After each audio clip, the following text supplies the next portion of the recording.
Buenas tardes. En este momento vamos a iniciar la exposición.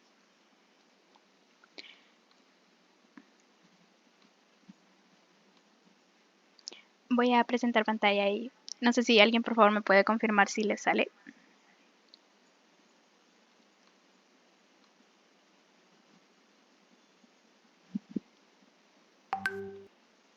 Sí, sale. Gracias.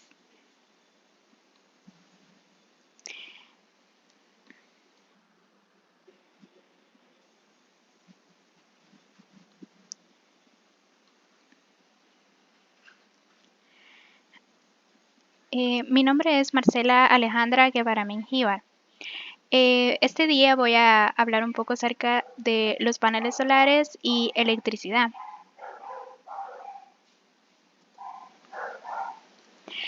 Primeramente voy a hablar un poco acerca del concepto de qué es la electricidad. La electricidad es una clase de energía que genera diferentes efectos, ya sean mecánicos, luminosos, caloríficos, entre otros. Esto ocurre como consecuencia de la interacción negativa o positiva existente entre protones y electrones que integran la materia.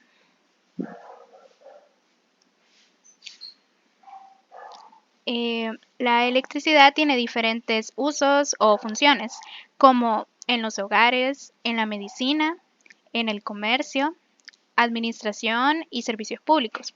También tiene importancia en la agricultura, transporte, fábricas, industrias, entre otros.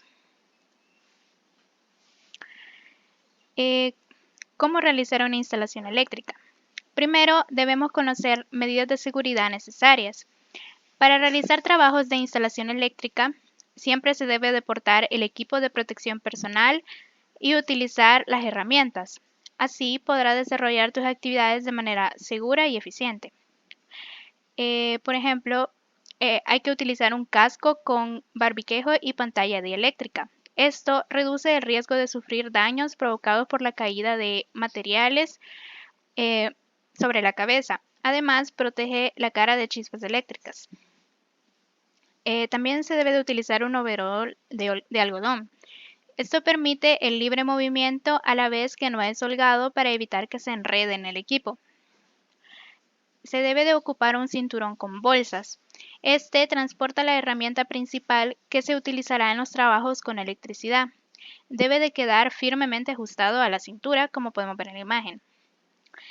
También se deben de utilizar guantes dieléctricos que permiten la manipulación de circuitos eléctricos y que protegen de choques eléctricos. Siempre se debe de llevar una linterna que permite inspección de cuadros eléctricos y unas botas con suela antideslizante que impiden el paso de corriente a través del cuerpo y evitan resbalones.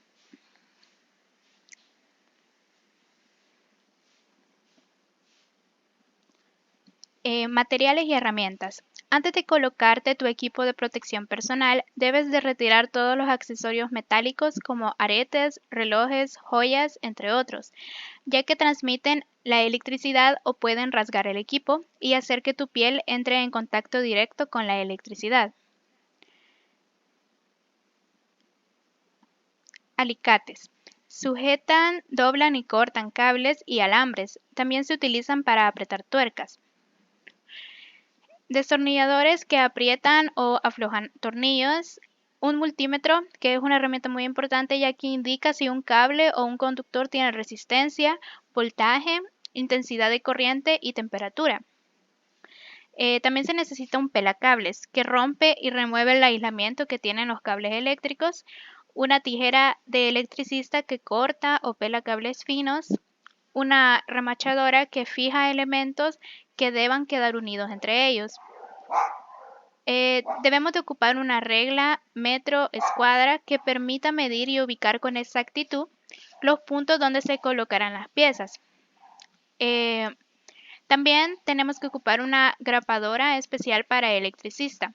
Estas sujetan los cables a las paredes por medio de grapas de metal.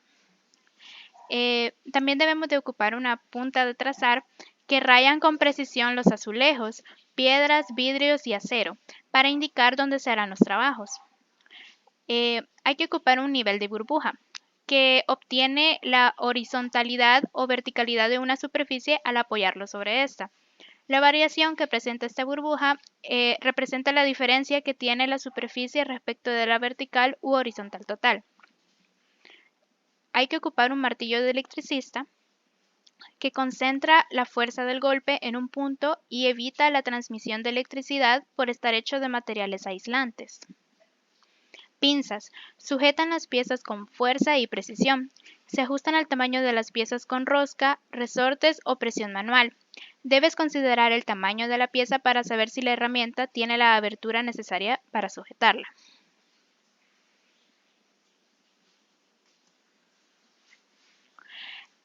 Como electricista, siempre se deben de tener precauciones en caso de accidentes y como también de los primeros auxilios. El botiquín de primeros auxilios sirve para atender accidentes menores y actuar en casos de emergencia hasta que la persona reciba atención médica especializada. Este puede ser fijo o portátil y debe de contener material de curación además de antisépticos locales para evitar infecciones en heridas. El contenedor debe ser hermético y el material en su interior debe estar etiquetado para poder ser identificado fácilmente. Como podemos ver en la imagen, hay distintos ejemplos de los materiales que deben de estar dentro de un botiquín, como por ejemplo una venda triangular de muselina y su cantidad que tiene que ser una pieza, además de curitas que tiene que ser mínimo una caja, un abatelenguas, un termómetro digital, una gasa estéril y y apósitos, venda de malla elástica, una tela adhesiva, guantes de látex, toallitas de alcohol, una mascarilla, cubrebocas desechables, también se tiene que tener hielo instantáneo, una bolsa de 2 piezas, una férula de tipo SAM, una sábana térmica desechable, unas tijeras de uso rudo, alcohol en gel, lámparas tipo pluma, una venda elástica, entre otras cosas. Tomar en cuenta que este botiquín se debe de revisar regularmente y deben de desecharse los artículos que hayan sido usados o que hayan expirado.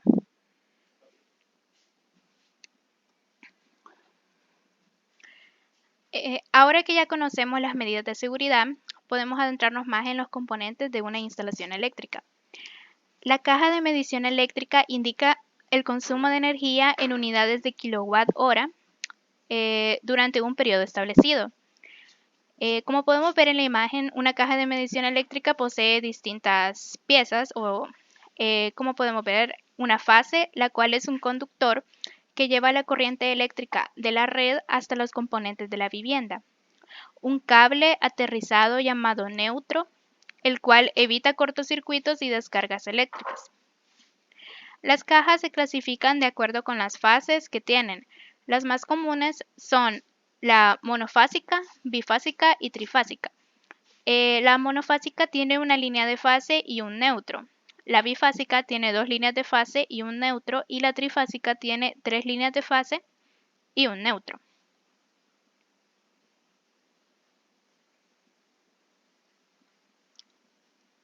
Los circuitos en serie. En un circuito en serie solo existe un camino para la corriente, desde la fuente suministradora de energía a través de todos los elementos del circuito hasta regresar nuevamente a la fuente. Esto indica que la misma corriente fluye a través de todos los elementos del circuito o que en cualquier punto del circuito la corriente es igual, como podemos ver en la imagen. Los circuitos en serie tienen diversas características. La suma de la caída de tensión es igual a la tensión aplicada. El voltaje para cada una es 1/3 del voltaje total. La resistencia equivalente del circuito es la suma de las resistencias que lo componen. La resistencia equivalente es mayor que la de las resistencias del circuito.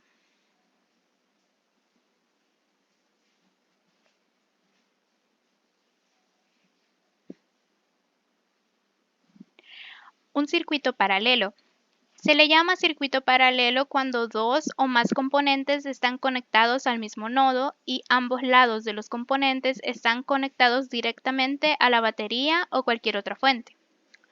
La corriente en un circuito eléctrico paralelo tiene dos o más caminos para fluir a través de él, como podemos ver en la imagen.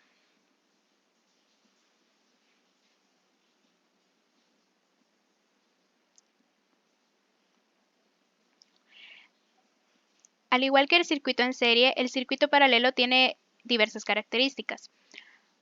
Los circuitos paralelos, incluso cuando un resistor o bombilla se quema, las otras bombillas funcionarán porque la electricidad no fluye a través de un solo camino, a diferencia del circuito en serie. Por ejemplo, piensen que todas las bombillas de su hogar, si una bombilla se quema, las otras bombillas de su habitación aún funcionarán. El voltaje es el mismo en todos los componentes del circuito. Otra característica es que las bombillas en un circuito paralelo no se atenúan como en los circuitos en serie. Esto se debe a que el voltaje en una rama es el mismo que el voltaje en todas las demás ramas. La corriente no se ve afectada, incluso cuando se agregan o eliminan más componentes resistores al circuito. A cada uno de los caminos que siguen la corriente eléctrica se denomina rama. La resistencia total siempre va a ser menor que las resistencias individuales.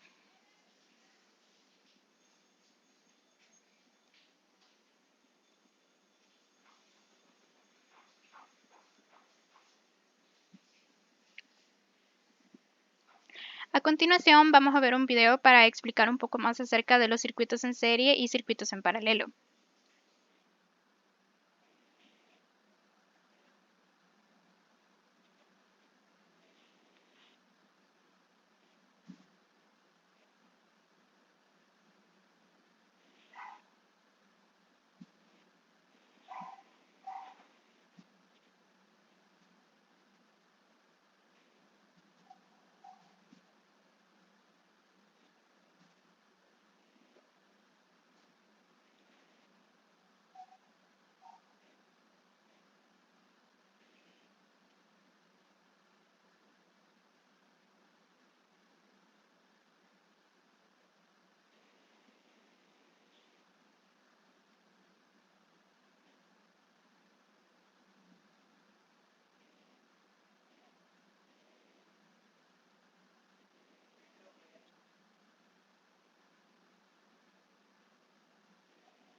Bueno, continuando con la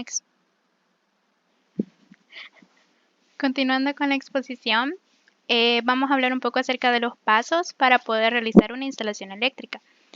Hacer una instalación eléctrica requiere seguir un proceso lógico y ordenado. El primer paso es realizar un esquema de la instalación eléctrica. Para hacerlo vamos a dibujar un croquis de la vivienda, indicando las estancias y señalando en cada zona donde queremos situar los puntos de luz, los interruptores y los enchufes.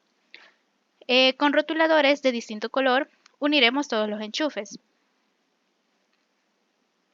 El segundo paso es el trazado de cables eléctricos. Se puede realizar superficial o empotrado. Hacerlo empotrado queda mejor, pero requiere trabajo de albañilería, abriendo regatas por todas las paredes, introduciendo los cables y luego tapándolas con yeso. Esto obliga a que pintemos toda la vivienda una vez terminada la instalación. El tercer paso es colocación de todos los enchufes e interruptores en los lugares deseados. Para que resulte más cómodo, los interruptores se colocan a 110 centímetros del suelo y los enchufes entre 20 y 30 centímetros del suelo. La altura de colocación de los mecanismos difiere según la habitación de la que se trate y del tipo de mecanismo. En la siguiente tabla se muestran las distancias aconsejables respecto al suelo. Como podemos ver, los interruptores en una cocina en centímetros tienen que estar a 110 centímetros, al igual que los enchufes. Un enchufe de horno tiene que estar entre 30 y 40 centímetros. Un enchufe de extractor tiene que estar entre los 160 y 180 centímetros. Hablando de interruptores para el resto de la casa en centímetros, también tienen que estar a 110 centímetros. Los enchufes en el resto de la casa pueden estar de entre 20 y 30 centímetros. Los tomas de TV y de teléfonos pueden estar entre 20 y 30 centímetros.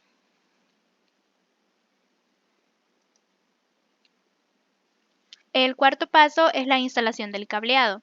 Cada cable, desde su interruptor del cuadro eléctrico según el esquema eléctrico, se conectan todos los interruptores y enchufes a su línea correspondiente, como podemos ver en la imagen.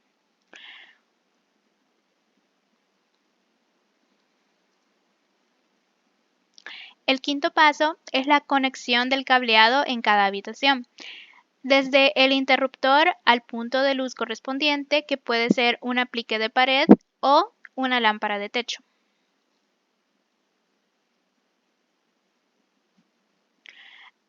Ahora vamos a hablar un poco acerca de los paneles solares, qué son y cómo pueden ser instalados dentro de una vivienda. Hablando de qué es un panel solar, este es un dispositivo que aprovecha la energía del sol para poder generar calor o electricidad. Según estos dos fines, podemos distinguir entre colectores solares que producen agua caliente, generalmente de uso doméstico, utilizando energía solar térmica, y paneles fotovoltaicos, que generan electricidad a partir de la radiación solar que incide sobre las células fotovoltaicas del panel.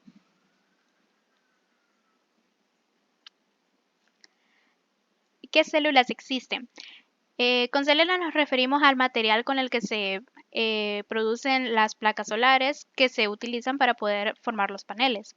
Las células de silicio son las más comunes y más utilizadas. El rendimiento de las células fotovoltaicas depende de la estructura tridimensional interna que tengan estas láminas de silicio. Según esta estructura, se pueden clasificar del siguiente modo. Primeramente están las células de silicio monocristalino, constituido por un solo cristal de grandes dimensiones que es cortado en finas láminas, generalmente de azul uniforme. Son las más avanzadas, el coste de fabricación es superior y proporcionan un superior rendimiento bajo determinadas condiciones. Tenemos también las células de silicio policristalino. Estas están constituidas por varios cristales. Tienen un color azul no uniforme, aunque las últimas técnicas de fabricación ya otorgan de mayor uniformidad al respecto de la célula. También existen células de silicio amorfo. Estas no están formadas por cristales. Es la más barata, pero también las que menor rendimiento ofrecen. Se utilizan, por ejemplo, en dispositivos como calculadoras o relojes y tienen la particularidad de que pueden producir electricidad en poca cantidad, aunque no están expuestas directamente a la radiación solar de manera perpendicular.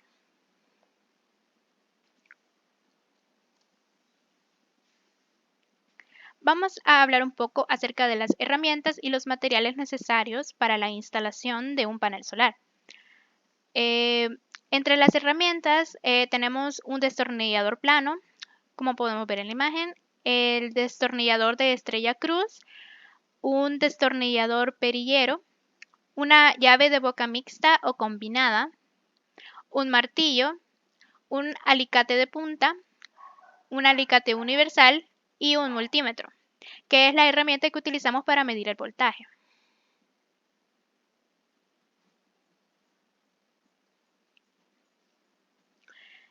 Más materiales tenemos también la estructura metálica, los pernos, los tornillos de cabeza plana, redonda y tipo Spax, los clavos, unas grapas para cables, una bornera de baquelita, un cable vulcanizado y mellizo, una cinta aislante, cintillos o sujetacables de plástico, un conector de rosca y una caja octagonal.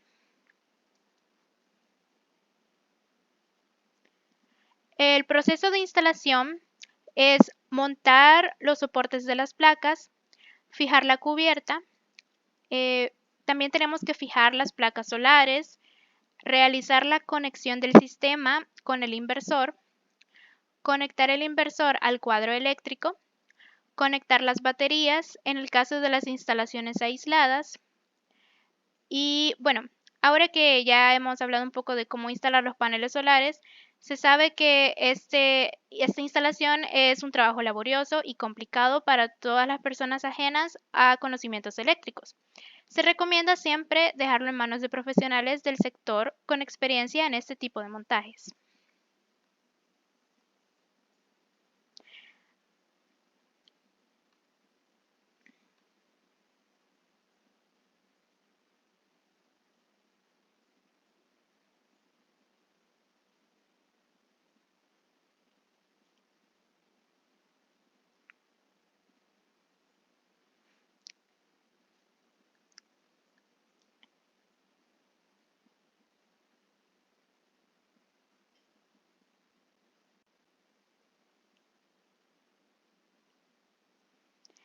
¿Me pueden indicar si pueden ver esta lámina, por Sí, favor? se puede ver. Sí se ve. Gracias. Bueno, continuando un poco acerca del tema de paneles solares, existen distintos tipos de sistemas fotovoltaicos. Según su complejidad y requisitos de funcionamiento, los sistemas fotovoltaicos se dividen en sistemas directos, sistemas aislados, sistemas interconectados y sistemas híbridos. Los sistemas directos, este sistema es el más sencillo. La potencia varía de acorde a la luz solar, por lo que depende completamente de ella. Estos no almacenan energía y suelen usarse en sistemas de bombeo, ventilación y en aparatos que requieren poco voltaje. Eh, Como podemos ver, se pueden utilizar, por ejemplo, en bombas de agua con panel solar, utilizando un tanque de agua, una bomba de pozo y un panel solar. También se pueden utilizar en los ventiladores con panel solar. También tenemos los sistemas aislados o autónomos. La principal característica radica en que se apoyan en un sistema de almacenamiento de energía, por lo que se recomienda instalarlo en zonas donde el suministro de energía eléctrica es inexistente. Esto pueden ser más utilizados en las zonas rurales o en zonas donde no existe una red eléctrica. Podemos ver que existe como ciertos elementos que necesitamos utilizar. Por supuesto necesitamos un panel solar, un controlador de carga, una batería ciclo profundo, se necesita un inversor cargador, un centro de distribución y distintas cargas.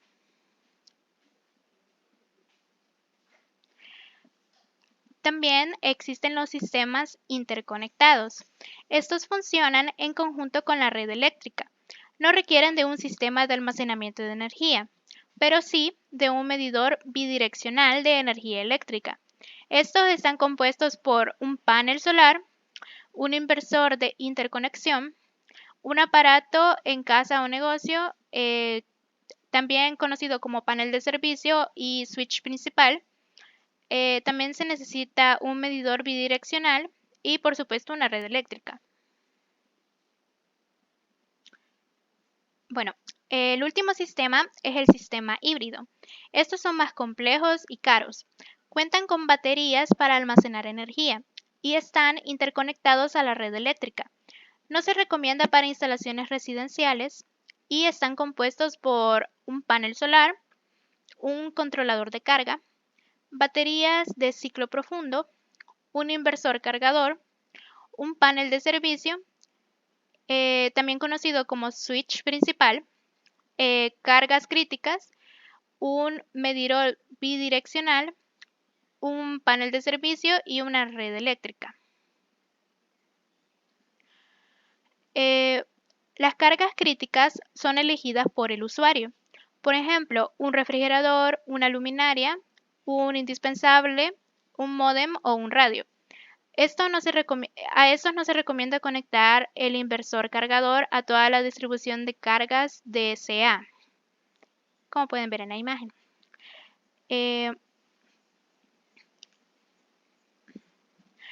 Muchas gracias por la participación y si tienen alguna duda pueden decirme.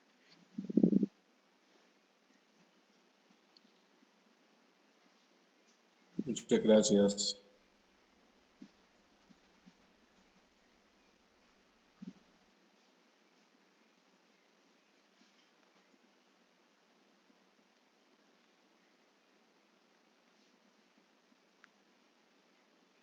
Muchas gracias, todo claro.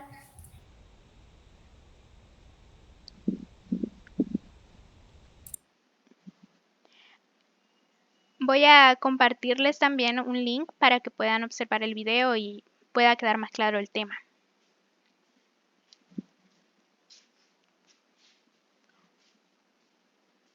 Me parece. Muchas gracias.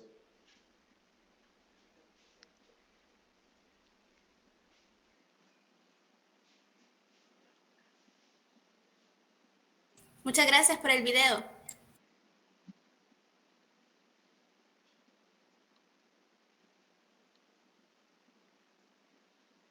Voy a tomar lista, permítanme.